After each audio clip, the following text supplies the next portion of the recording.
UKLO 1 year masters. No IELTS required up to 5 years visa. High visa success rate. ఉంది పవన్ కళ్యాణ్ గారిని నేను విమర్శించా, సద్విమర్శలు అయ్యి. సిద్ధాంతపరంగా ఎవరైనా విమర్శించవచ్చు, నాట్ ఇండివిజువల్.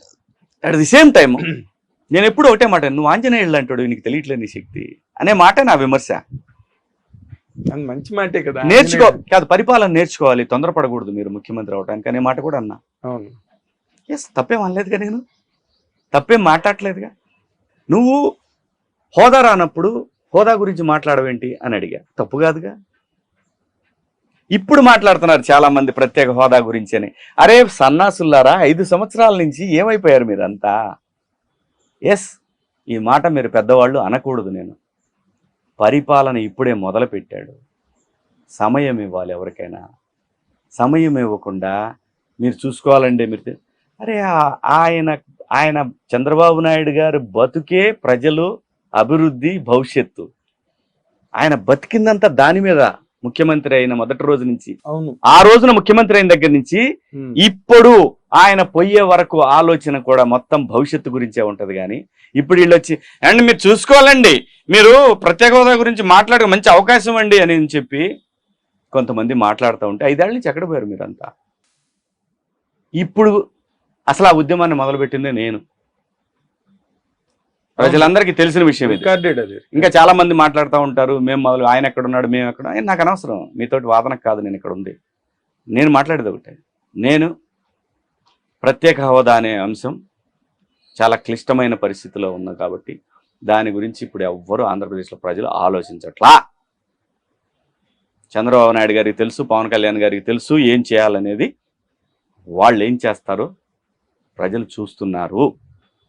మీరు మీ యొక్క సొంత ఎజెండాతోటి మీరు బయట ప్రజలకి, ఎందుకంటే మీకు ప్రజాస్వామ్యం అదే గొప్ప విషయం, మాట్లాడే హక్కు ఉంది, మాట్లాడండి, తప్పలేదు, మాట్లాడండి.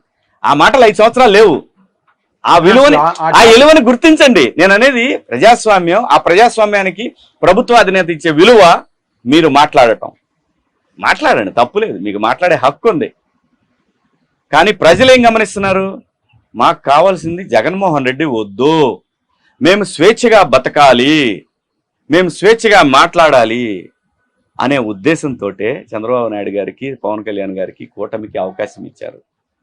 అది కూడా అసలు అన్ప్రెసిడెంటెడ్ విక్టరీ కదా. అసలు అక్కడ నభూత భవిష్యత్. సెంటర్ లోకి వెళ్ళినప్పుడు కూడా అసలు నరేంద్ర మోడీ గారు చంద్రబాబు గారి గురించి మాట్లాడింది కానీ, పవన్ కళ్యాణ్ గారి గురించి మాట్లాడింది కానీ ఆంధీ అన్నాడు. సాక్షాత్తు ప్రైమ్ మినిస్టర్ ఆంధీ అని అలా నేనని సార్ ఒకటే, ఆయన చంద్రబాబు నాయుడు గారు కూడా ఎక్నాలెడ్జ్ చేశారు దాన్ని. ఇప్పుడు ఇంత ఎన్డీఏ కూటమి సమావేశంలో రిజల్ట్ ఓరియంటెడ్ వాళ్ళంతా ప్రాక్టికల్ గా రిజల్ట్ ఓరియంటెడ్. విన్ ఇవ్వడం వల్ల మాకు అక్కడ ఎంతో గౌరవం లభించింది. సెంటర్ లో పేదవాళ్ళకి ఇచ్చా అంటాడు.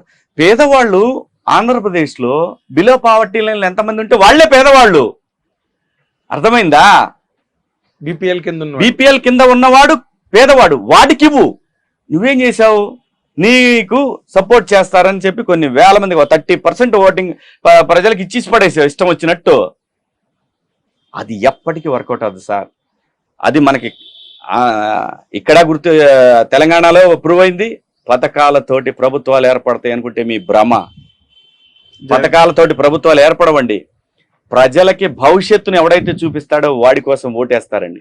ప్రజలకి ఎవడైతే సప్తవర్ణాలు చూపించి అసలు అక్కడ తీరా అక్కడ పోయేసరికి ఏమీ లేకపోతే వాడిని పాతాళానికి తొక్కేస్తారు. అది చాలా చోట్ల ప్రూవ్ అయింది.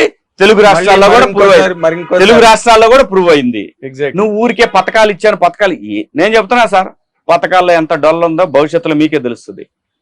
ఏంటి ఇద్దరు